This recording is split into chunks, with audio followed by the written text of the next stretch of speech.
Resto Geek.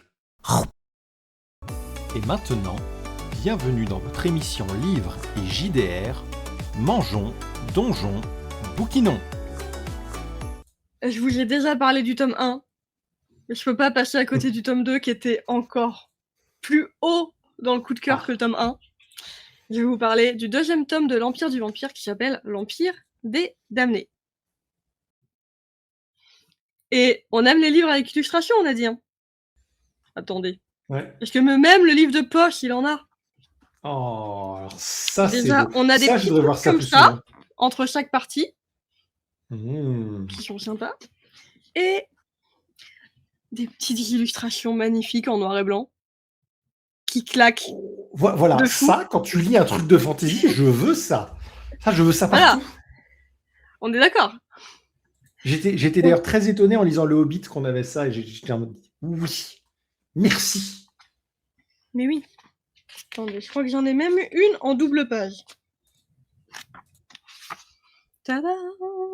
Bon, ça dit ça part trop d'amour, je me casse. Mais non, ça ne parle pas que d'amour. Je te parle de vampire, là, tu vas voir.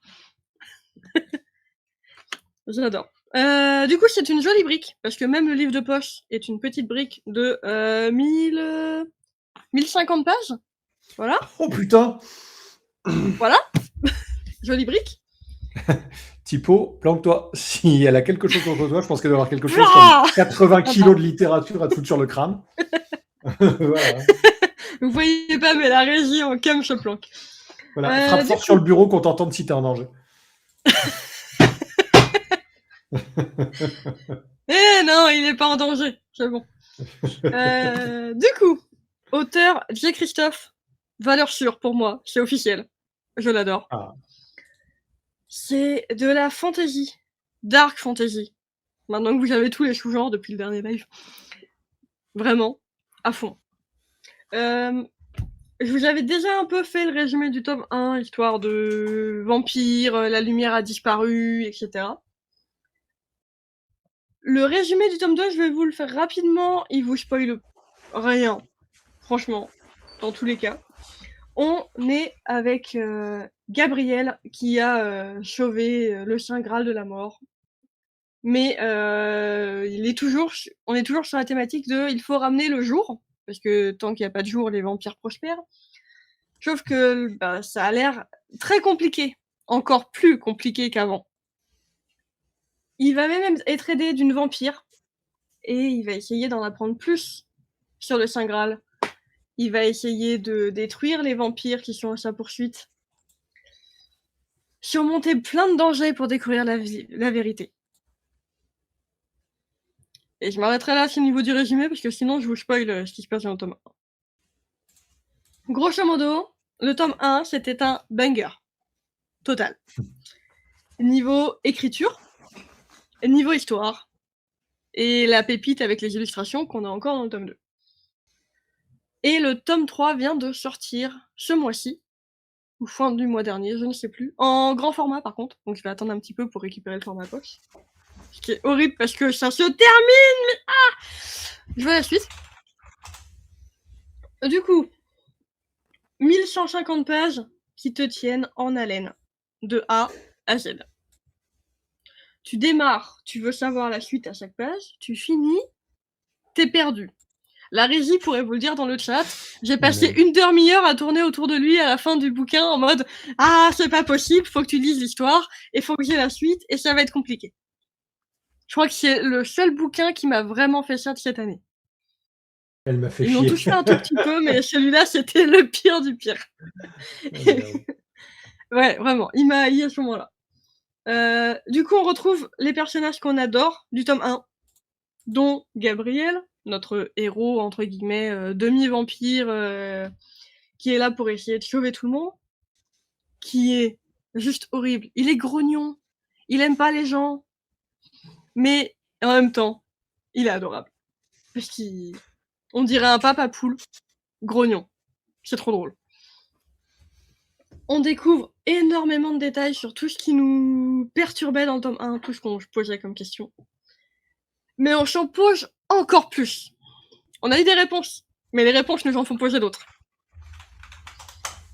J'aime beaucoup ça et j'ai hâte du coup du 3e tome pour tout regrouper et essayer de comprendre la fin. On a toujours la même narration, qui est géniale, où, comme dans le tome 1, Gabriel est toujours prisonnier des vampires et continue à nous raconter son histoire. En grosso modo, dans le tome 1, premier chapitre, c'est Gabriel est prisonnier chez les vampires et il doit leur raconter son histoire. Tome 2, il est toujours prisonnier, il continue à raconter son histoire. Il raconte son histoire de... On n'a plus trop d'événements de quand il était jeune à découvrir les vampires, à comment il va apprendre à se battre ou autre. Là, on est vraiment plutôt dans la suite de ce qui se passe quand il rencontre le Saint Graal. Comment il va essayer de continuer à chercher à sauver et faire revenir la lumière du jour. Et on a une multiple temporalité du coup entre il est avec le vampire et il lui raconte ce qui se passe. On a la temporalité de quand il est dans le moment présent à l'époque en train de sauver tout le monde. Les deux sont toujours très bien amenés. Ils nous laissent toujours un petit teasing avec un petit rappel de « Ah, je suis toujours en train de te raconter l'histoire ». Et on rajoute à ça un 3e point de vue, le point de vue d'un vampire qui a aidé Gabriel. Dans le Qui deuxième n'était pas dans le tome 1 du coup? Enfin, du coup, le point de vue. Non, le point de vue n'était pas dans le tome 1. Alors ça, c'est plutôt cool, je trouve, comme idée. Ça, c'est Déjà, plutôt le tome cool. 1, tu me l'avais déjà bien vendu. Oui, mais le tome 2 est encore meilleur. Et le plus magnifique dans la narration, c'est que plus on avance dans le livre, plus les points de vue s'intercalent, jusqu'à arriver à un moment où on voit la même scène des 2 points de vue. Et dans la narration, les deux se mélangent parce qu'ils vont s'enchaîner vraiment l'un l'autre dans le même chapitre.